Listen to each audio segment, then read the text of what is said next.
Hi, how are you today? I'm not sure if I'm alone in this, but in these situations, never in my life have I said anything remotely honest. Sir? I think I should give you a little disclaimer that this isn't going to be my usual happy-go-lucky style of content. We are going to get into some really heavy shit. I want to tell you about my only brother, Karl. Karl was my big brother, just a year and a half older than me, so we're pretty close in age. We would do everything together. We were giant balls of energy. But Karl was always bigger, stronger, faster, and better than me at everything. Our parents were great, letting us try everything from surfing, biking, rollerblading, snowboarding, water skiing, and yep, you guessed it, skateboarding. At one of our parents' friends' houses, we stumbled upon the PlayStation 1 game Tony Hawk's Pro Skater. You might have heard of it. The game was really cool, but our attention were on the real-life skate videos. Now for the first time we saw what skateboarding actually was, and we were mesmerized. I was 8 and Karl was 9 when we started skateboarding. Without knowing any skaters or having any access to any tutorials, we began on the journey of trying to learn the basics. Quickly we got humbled and realized skateboarding is extremely hard, and it was going to take us a long time to learn any tricks, but we started to get the hang of it.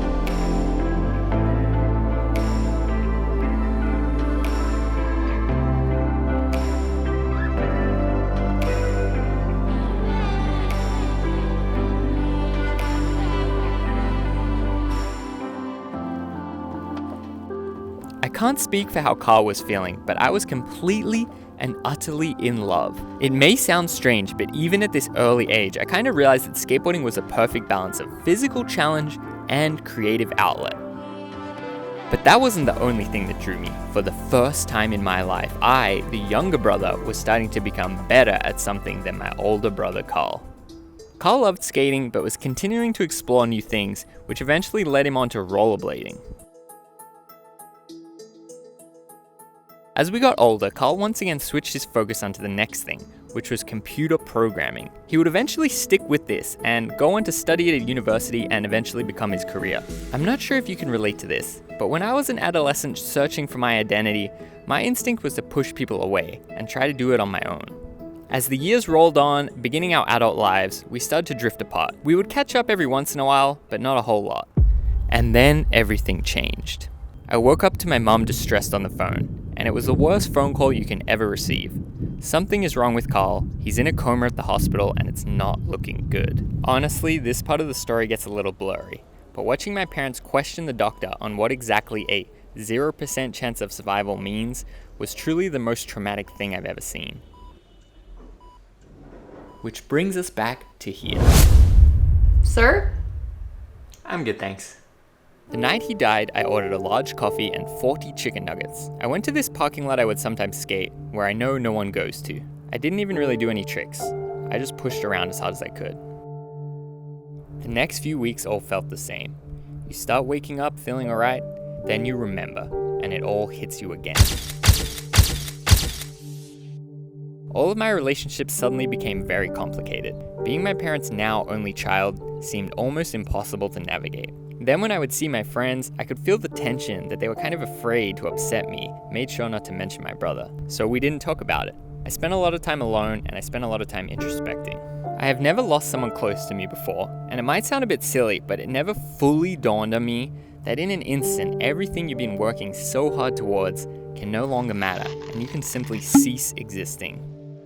Some people study meditation their whole lives, with the goal of being able to sit peacefully without thinking about anything. That's all well and good, but when you have skateboarding, you can kind of get the same effect. When you're in the middle of trying a trick, your brain can't focus on all your day-to-day problems or the existential dread. It can only focus on trying to land the trick you are doing right now. And that's what I did. I went skating. I battled hard tricks, and I tried to think of new creative ways to skate. I think this process expanded on this meditative-like state that you can get from skateboarding. One of the last times I saw my brother, we actually went skating, which was very rare. I filmed him frontside tailslide this ledge at the local park. I went back to that ledge, and I did every tailslide variation I could think of. Except for the tailslide to regular, of course, because Karl already did that for us. I got his name tattooed on my arm. As Tupac put it, "Though memories fade, I got your name tatted on my arm so we both ball till my dying days.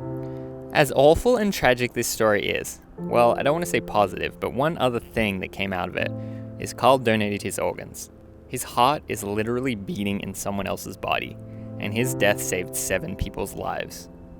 I'm not here to tell you that skating is a quick way to fast track through your grief. Honestly, it took me years to feel what we can call back to normal, and my family and I will always have to carry our grief for Karl with us. Not that I have all the answers, but skating did help me, and maybe it can help you. If you are going through a similar situation and looking for advice, I'd tell you this.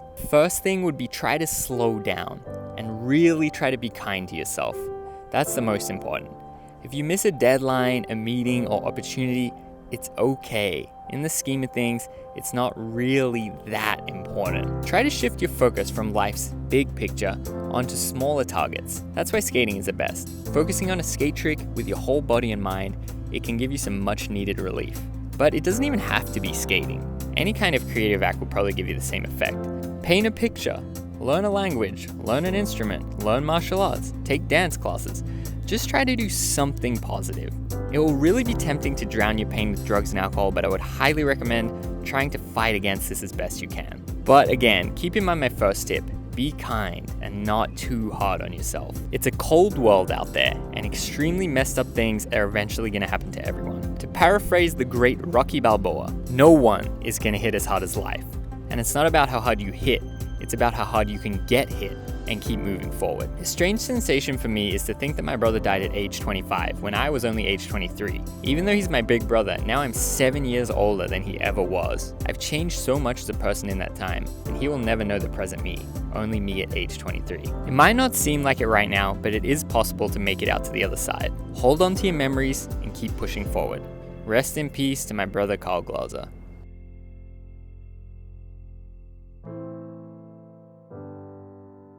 This was an extremely hard video for me to make. If you enjoyed me sharing this personal part of my life, please let me know in the comments. And if you are going through something similar, I'm sorry that this is happening to you, but you are stronger than you realize. You got this. Anyway, that's it. I like skate.